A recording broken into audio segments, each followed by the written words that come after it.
የደቡብ ሱዳን ታጣቂ ኃይሎች ወይም አርብቶ አደር መሳይ ወታደሮች የሀገሪቱን ሉዓላዊ ድንበር በመጣስ ትርማጥድ የሚባል ጥንት ወረዳ ሙሉ በሙሉ በማፈናቀል ለከፋ ችግር ህዝቡ መጋለጡን ያነሳል።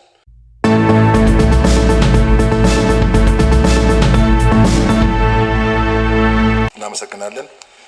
የተከበሩ አቶ እሸቱ ገብረ ማርያም። ስለተሰጠኝ እድል አመሰግናለሁ። ዋና አፈ ጉባኤ፣ የተከበሩ ጠቅላይ ሚኒስትር ዶክተር አብይ አህመድ በኢፌዴሪ ህገ መንግስት አንቀጽ 54 መሰረት አክብረውን ለጥያቄያችን ማብራሪያና ምላሽ ለመስጠት በመገኘቱ በእውነት እጅግ በጣም አድርጌ አመሰግናለሁ። ጥያቄ የሚያተኩረው ከሰላም ጸጥታና ደህንነት ጋር ተያይዞ ይሆናል። የሀገረ መንግስት ግንባታ አካል የሆነው የዜጎችን ሰላም ደህንነት ከማረጋገጥ አንጻር መንግስት በርካታ እርምጃዎችን እየወሰደ ይገኛል።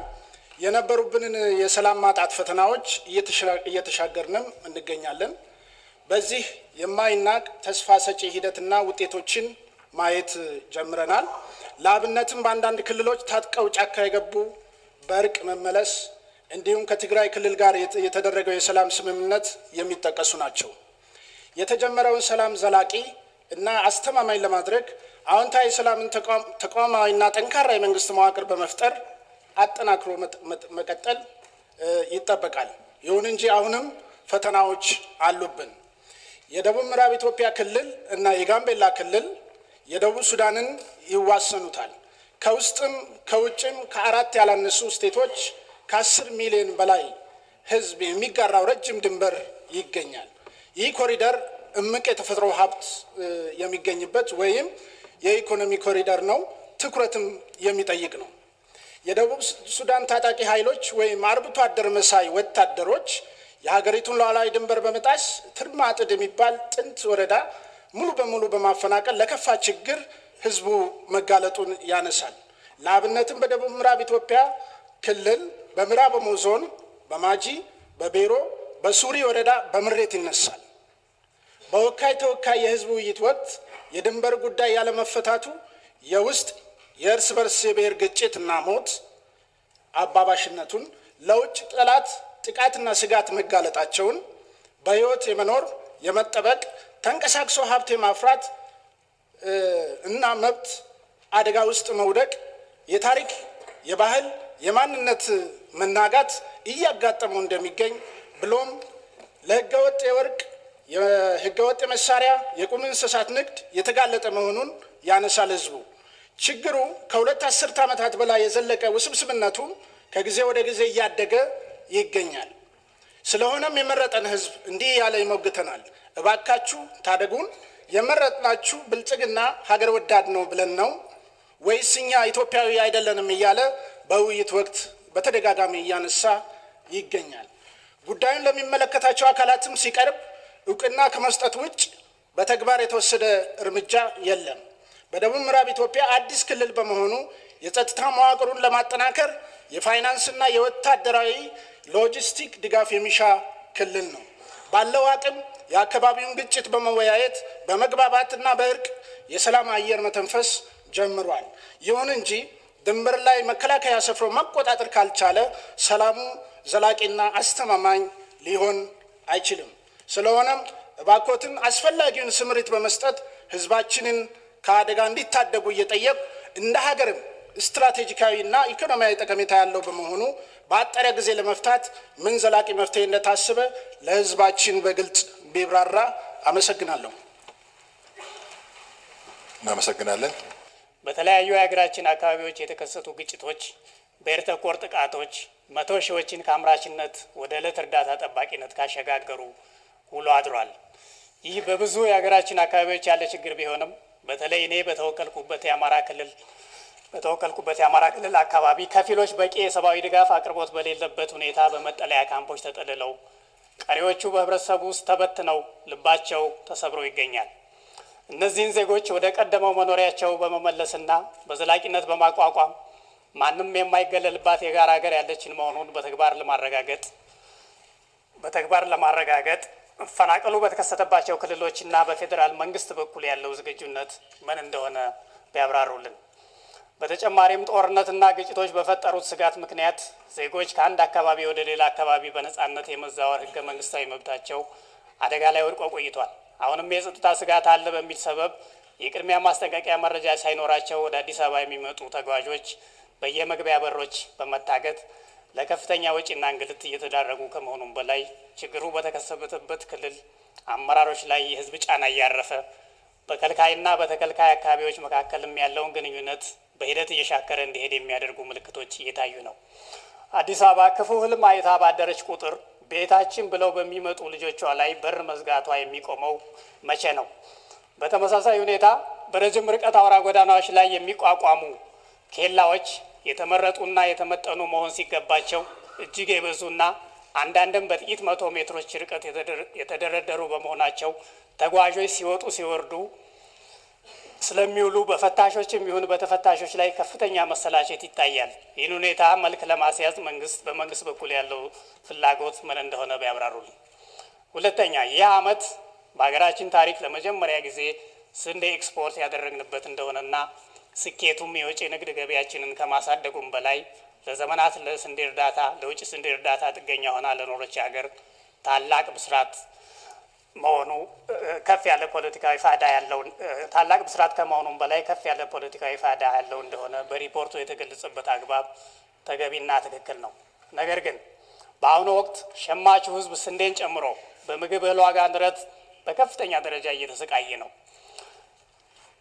ያለማቋረጥ እያደገ ከሚሄደው ምግብ ነክ ያልሆኑ ሸቀጦች ዋጋ ጋር ተደምሮ ዝቅተኛ ገቢ ያለው ህብረተሰብ ክፍልና የመንግስት ተቀጣሪ የዋጋ ንረት ከደቀነው ፈተና ጋር እየታገለ ይገኛል። መንግስት ዋጋ ለማረጋጋት የሚወስዳቸው እርምጃዎችም የሚፈለገውን ውጤት ያመጡ አይመስልም። ክቡር ጠቅላይ ሚኒስትር፣ የስንዴ ኤክስፖርትን ከዚህ ሁኔታ ጋር እያነጻጸሩ ሳይተርፈው ያበደረ ከሚለው ሀገረኛ ብሂል ጋር ለሚያመሳስሉት ያለውት መልስ ምን እንደሆነ ቢገልጹልን አመሰግናለሁ። ክቡር ጠቅላይ ሚኒስትር፣ አንደኛ እንዲሰሩ በጀት የተያዘላቸውና የጸደቀላቸው የመንገድ ፕሮጀክቶች ከአመት ወደ አመት በማሸጋገርና በመግፋት እንዴት ውጤታማ የፕሮጀክት አፈጻጸም ማረጋገጥና ግብን ማሳካት ይቻላል? በቀጣይስ በተስፋ የሚጠብቀውን ህዝብ ጥያቄ ለመመለስ እንዲቆሙ የተደረጉ ፕሮጀክቶች ቅድሚያ ሰጥቶ ለመስራት ምን የተለየ አሰራር ተቀምጧል?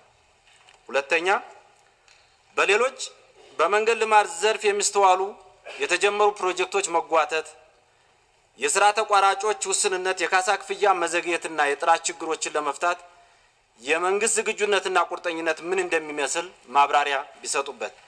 በመጨረሻም አንዳንድ የሀገሪቱ አካባቢዎች ያሉ የመንገድ ፕሮጀክቶች አፈጻጸም ትልቅ የመንግስት ኢንተርቬንሽን ይጠይቃል። በተለይ የመንገድ ኔትወርክ ዝቅተኛ በሆነባቸው ለምሳሌ በአማራ ክልል ሰሜን ሸዋ 7 ወረዳዎችን የሚያገናኝ የጣምራ በር ሞላሌ ወገሬ ሰፌድ ሜዳ የመንገድ ፕሮጀክት በ3 አመት ተሰርቶ እንዲጠናቀቅ ውል ቢገባም ዛሬ ላይ በ5 አመት ሆኖ አፈጻጸሙ 20.5% ላይ ነው። ስለሆነም የአፈጻጸም ክትትልና ቁጥጥር ተጠያቂነት አሰራር በማስፈን ይህንን መልማት የናፈቀውን ህዝብ እንዲታደጉት ጥሬን አቀርባለሁ። አመሰግናለሁ። እናመሰግናለን። በመቀጠል የተከበሩ ነዚፍ አባዱሌሳ። አመሰግናለሁ። የተከበሩ አፈ ጉባኤ፣ እንዲሁም ክቡር ጠቅላይ ሚኒስትር፣ በመንግስት የ6 ወር የስራ አፈጻጸም ሪፖርት ላይ ከምክር ቤቱ ለሚነሱ ጥያቄዎች ማብራሪያ ለመስጠት ስለተገኙ እጅግ አድርጌ አመሰግናለሁ። በመቀጠልም ከሀገራችን ኃይል አቅርቦት ጋር ያለኝን ጥያቄ እንደሚከተለው አቀርባለሁ። እንደሚታወቀው በሀገራችን ከኃይል አቅርቦት ጋር ተያይዞ ያለውን ችግሮችን ለመፍታት በመንግስት በርካታ እንቅስቃሴዎች እየተደረጉ ይገኛሉ። በተለይ ከለውጡ ወዲህ በተወሰነ መልኩም ቢሆን የአስተዳደራዊ ሁኔታዎች ላይ ለውጥ እየተደረገ ይገኛል። ችግር ውስጥ የነበረው የህዳሴ ግድብ አፈጻጸም ላይ ትልቅ ማሻሻያ ተደርጎበታል። ይሁንና አሁንም የተለያዩ መረጃዎች እንደሚያመለክቱት የሀገራችን የኃይል አቅርቦት ከ44% በታች መሆኑን ያመላክታል። ለምሳሌ እኔ በተመረጥኩበት የምርጫ ክልል ጌራ ወረዳ እንኳን ብናይ ከ32 ቀበሌዎች 11 ቀበሌ ወይንም 34% ብቻ የኃይል አቅርቦት አግኝተዋል። በተለይ በርካታ የገጠሩ የህዝብ ተጠቃሚ አልሆነም። የከተማውም ቢሆን በተለይ የወረዳ ከተሞችና ቀበሌዎች በተደጋጋሚ የአገልግሎት መቆራረጥ ያጋጥማቸዋል። ይህ ችግር እያጋጠመ ያለው በርካታ ምክንያቶች ቢኖሩትም በዋናነት የመልካም አስተዳደር ችግር፣ የኃይል እጥረት፣ የማስፋፋት ውስንነት፣ የእቃ አቅርቦት እጥረት ለምሳሌ ፖል፣ ሽቦ፣ ትራንስፎርመር፣ ቆጣሪ ወዘተ እና የማስፈጸም አቅም ናቸው። የኃይል አቅርቦት እጥረት የቤት ውስጥ የኃይል አቅርቦትን ብቻ ሳይሆን የጤና፣ የትምህርት፣ የውሃ፣ የኔትወርክ አቅርቦትና የፋብሪካ እድገት ላይ ውስንነትን እያስከተለ ስለሆነ የሀገሪቷ እድገት ላይ የሚያሳድረው ጫና ቀላል አይደለም። ስለዚህ አንደኛ የኢትዮጵያ ሕዝብ በዚህ በለውጡ ዘመን ይፈታልኛል ብሎ እንደ መንግስት ተስፋ ከጣለባቸው ውስጥ አንዱ ይህ ዘርፍ እንደመሆኑና ከለውጡ ወዲህ መጠነኛ መሻሻል ቢታይበትም አሁንም እንደማነቆ የሚታየው የተቋሙ የአስተዳደራዊ ብልሹነት ወይንም ሙስና፣ የአገልጋይነት ስሜት ማነስ፣ የተጠሪነት ማዕከላዊነት ወይንም ሴንትራላይዜሽን አሁንም ትልቅ የህዝብ ቅሬታ ሆኖ ቀጥለዋል። ይህን ለማስተካከል እንደ መንግስት ምን ታስበዋል? ሁለተኛ በህዝብ ውክልና ወቅት የሚነሱ የህዝብ ቅሬታዎችን በመያዝ የኢትዮጵያ ኤሌክትሪክ ኃይል ኮርፖሬሽን እና የገጠር የኤሌክትሪክ ኃይል ማስፋፊያ መስሪያ ቤት ስንጠይቅ መስሪያ ቤቶቹ በቂ በጀት እንደሌላቸውና ባለው አነስተኛ ገንዘብም በምንዛሬ እጥረትና በዋጋ ንረት እቃዎችን ማስገባት እንዳልቻሉ ይናገራሉ። ለመሆኑ ለዚህ ዘርፍ በቂ በጀት ተይዞ የምንዛሬ ችግርን በመፍታት እንዲሰራ ትኩረት ያልተሰጠው ለምንድን ነው? ችግሩን ለመፍታትስ አሁን ምን ታስበዋል? በሶስተኛ ደረጃ በተለይ በሀገራችን የኃይል አቅርቦት ችግርን በእጅጉ ይፈታል ተብሎ ተስፋ የተጣለበት የህዳሴው ግድብ ካጋጠመው የውስጥ የአፈጻጸም ችግርና የውጭ ጫና በእርሶ ጥረትና በመላው ኢትዮጵያውያን ጥረት ተስፋ ሰጪ ደረጃ ላይ ደርሷል። ለመሆኑ ግድቡን ለማጠናቀቅ ያለበት ሁኔታና ከግድቡ ጋር የሚያያዙ የከባቢያዊ የፖለቲካ ሁኔታ ወይም ጂኦፖለቲክስ ሁኔታ በተመለከተ አሁን ላይ ምን ይመስላል? አመሰግናለሁ። እናመሰግናለን። በመቀጠል የተከበሩ አቶ ፈቃዱ ሞሲሳ። አመሰግናለሁ። የተከበሩ አፈ ጉባኤ፣ አመሰግናለሁ። ክቡር ጠቅላይ ሚኒስትር ውድ ጊዜውን ሰጥቶ በመካከላችን ተገኝቶ ከተከበረው ምክር ቤት አባላት ለሚነሱ ጥያቄዎች ማብራሪያና ምላሽ ለመስጠት በመካከላችን በመገኘቶ በድጋሚ የላቀ ምስጋናዬን ለማቅረብ እወዳለሁ። በመቀጠል ጥያቄ እንደሚከተለው አቀርባለሁ። ማይክሮፎን አንጠጋ ያርጓት ወደ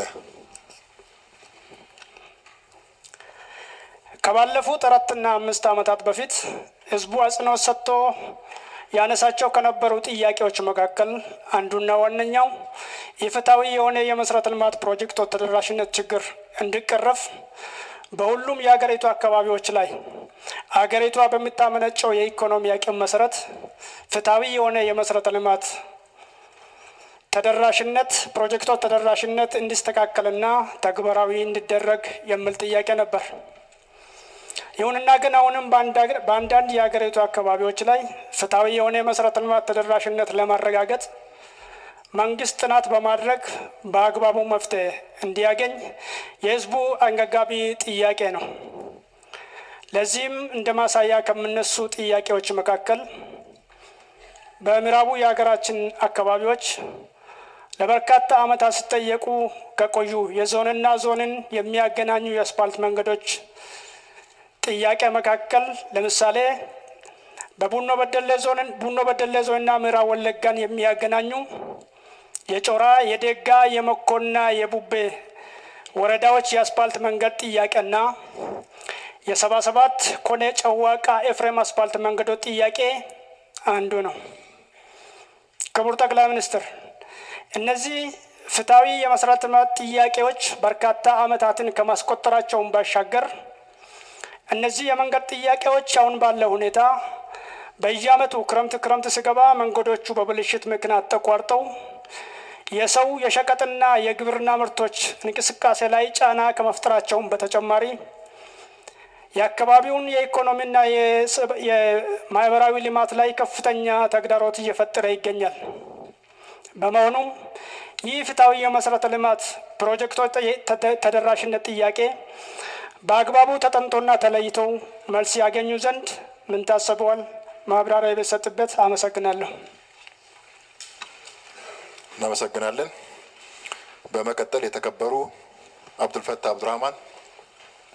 አመሰግናለሁ። የተከበሩ አፈ ጉባኤ እንዲሁም ክቡር ጠቅላይ ሚኒስቴር ለምናነሳቸው ጥያቄዎች መልስ ለመስጠት በመካከላችን ስለተገኙ ከልብ እያመሰገንኩ ጥያቄን እንደሚከተለው አቀርባለሁ። በሀገራችን የተጀመረው የብልጽግና ጉዞ ይበልጥ ለማፋጠን ዘርፈ ብዙ የልማት አውታሮች እየተገነቡ ይገኛሉ። ከነዚህ የልማት አውታሮች ውስጥ መንገድ ዋነኛው ነው። ክቡር ጠቅላይ ሚኒስቴር፣ በኦሮሚያ በምስራቅ ሐረርጌ ቀርሳ ወረዳ ወተር ከፍተኛ ቁጥር ያለው የድንች ምርት፣ የነጭና የቀይ ሽንኩርት ምርት እንዲሁም የጫት ምርት ወደ ድሬዳዋ፣ ሐረር፣ ጅጅጋ፣ ጅቡቲ፣ ሶማሌላንድ ይጓዛሉ። ነገር ግን በቀን ከ300 በላይ የጭነት ተሽከርካሪዎች የሚመላለሱበት የጀርሰሩፋ ወተር መንገድ በየክረምቱ እየተበላሸ አርሶ አደሩ ወደ ገበያ ምርቱን እንዳያቀርብ እንቅፋት እየሆነ ይገኛል። ይህ ደግሞ ሀገራችን የጀመረችውን የብልጽግና ጉዞ ላይ ተጽዕኖ ከማሳደርም አልፎ አርሶ አደሩ ላይ ከፍተኛ የኢኮኖሚ ጉዳት እንዲደርስ ምክንያት ሆኗል። ክቡር ጠቅላይ ሚኒስትር፣ ከጀርሰሩፋ እስከ ወተር ያለው ርቀት 9 ኪሎ ሜትር ብቻ ሲሆን የዚህ መንገድ አስፋልት የህዝብ የዘመናት ጥያቄ ነው። በዘመነ ብልጽግና አንድም የህዝብ ጥያቄ እርሶ ጋር ከመድረስ አይታገትም። አንድም ጥያቄ እርሶ በሚመሩት መንግስት መልስ የማገኝ አይኖርም። ክቡር ጠቅላይ ሚኒስትር፣ የጀርሰሩፋ ወተር አስፋልት መንገድ ምን የታሰበ ነገር አለ? አመሰግናለሁ። እናመሰግናለን። በመቀጠል የተከበሩ አቶ ታደሰ ጌጡ።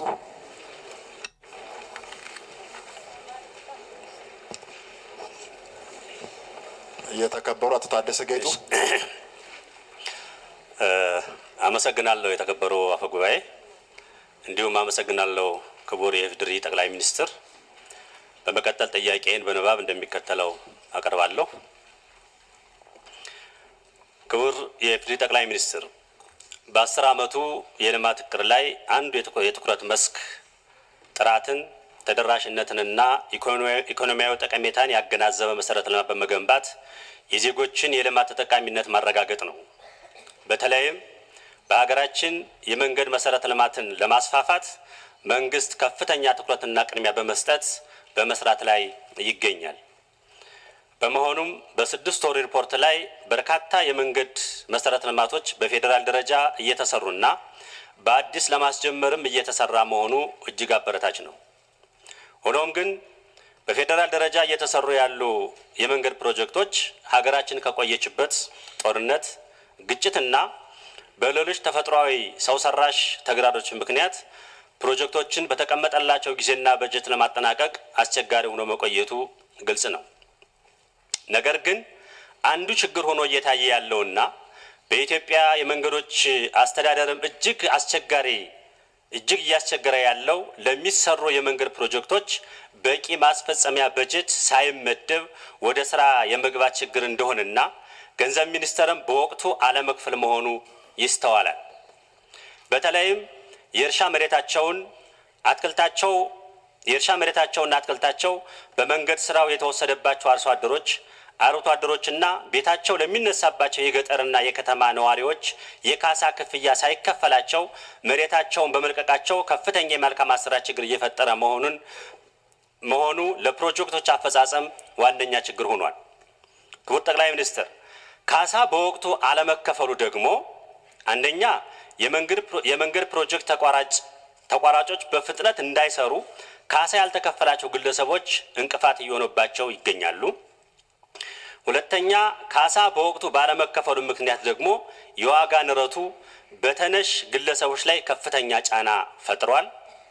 ሶስተኛ በወረዳ አመራሩና ካሳ ባልተከፈላቸው ግለሰቦች መካከል አለመግባባትም እየፈጠረ መሆኑን በተጨባጭ በመስክ ምልከታችን ያየነው ችግር ሆኖ አይተነዋል።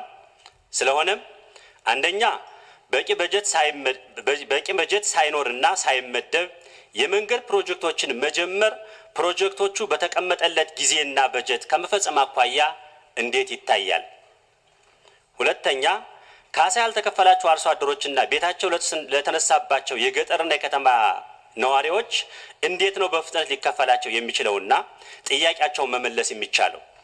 ለምሳሌ 4ኛ ዓመቱን የያዘው በደቡብ ጎንደር ዞን ከሐሙሲት እስቴና እስቴ ሰማሪ ያለውን የመንገድ ፕሮጀክት መውሰድ ይቻላል።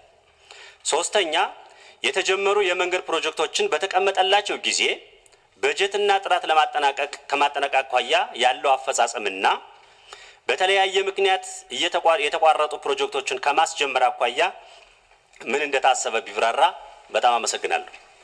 እናመሰግናለን። በመቀጠል የተከበሩ ሲስተር ጎይቲ ዋንጮ።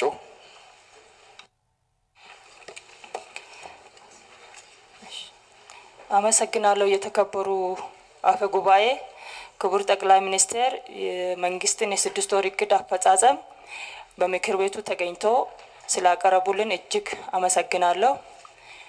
ክቡር ጠቅላይ ሚኒስትር በደቡብ ኦሞ ዞን አርብቶ አደር አካባቢ ማለትም ሀመር፣ ዳስነች፣ ኛንጋቶም፣ ሰለማጎ፣ በነጸማይ እና ማሌ ወረዳዎች ለተከታታይ 3 ዓመት ዝናብ ባለመዝነቡ በተከሰተው ድርቅ አርብቶ አደሩ የኑሮ ዋስትና የሆነውን ከብቶች በከፍተኛ ሁኔታ እየሞተ መሆኑ እና አሁንም ላይ ከዚህ ባለፈ በሰው ህይወት ላይም ለሞትና ለህመም የተዳረጉ ይገኛሉ።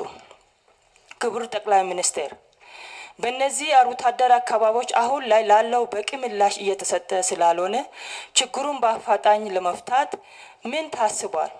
በዘላቂነት ይህንን ችግር መሰል ችግሮችን ለመቅረፍ የተያዘ እቅድ ካለ ማብራሪያ ቢሰጥ።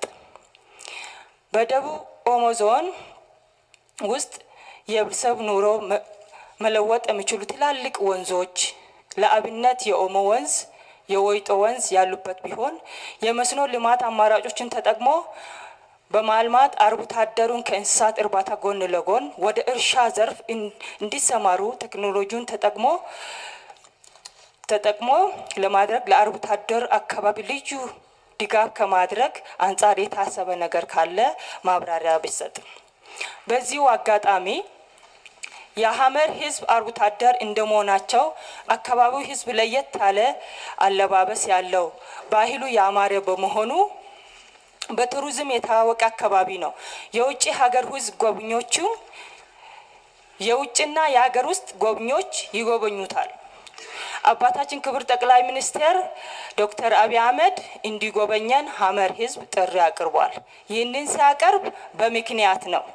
ክቡር ጠቅላይ ሚኒስትር የውጭና የሀገር ውስጥ ጎብኚዎች ፎቶ እያነሱን ዛሬ 10 ብር ይሰጡናል፣ ነገም በተመሳሳይ 10 ብር ይሰጡናል። ክቡር ጠቅላይ ሚኒስትር እሳቸው ቢጎበኙን ያሉን ችግሮቻችንና ድርቁን ቦታ ይለቃል። ስለዚህ መልእክቱ ከሀመር ህዝብ ነው። አመሰግናለሁ። እሺ፣ እናመሰግናለን። በመቀጠል የተከበሩ ወይዘሮ ፋንታይ ለገሰ።